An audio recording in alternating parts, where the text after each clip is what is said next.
هذا وعاد أولمبي أشلف بنقطة ثمينة من تنقله إلى البرج بعدما فرض نتيجة التعادل بهدفين في كل شبكة على الأهلي المحلي. ولم ينتظر الفريق المحلي إلا 10 دقائق فقط ليصل إلى شباك الضيوف عبر لاعبه يعلاوي الذي أمضى على هدف المباراة الأول. هدف لم ينقص من عزيمة الأولمبي الذي تمكن من تعديل النتيجة مع بداية الشوط الثاني عن طريق اللاعب رضا بخاري.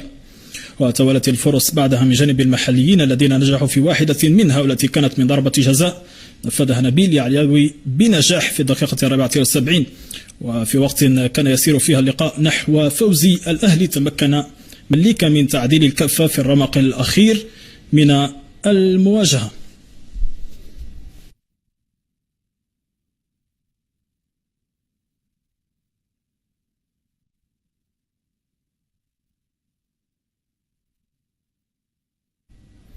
محمد، الآن نذهب إلى ندوة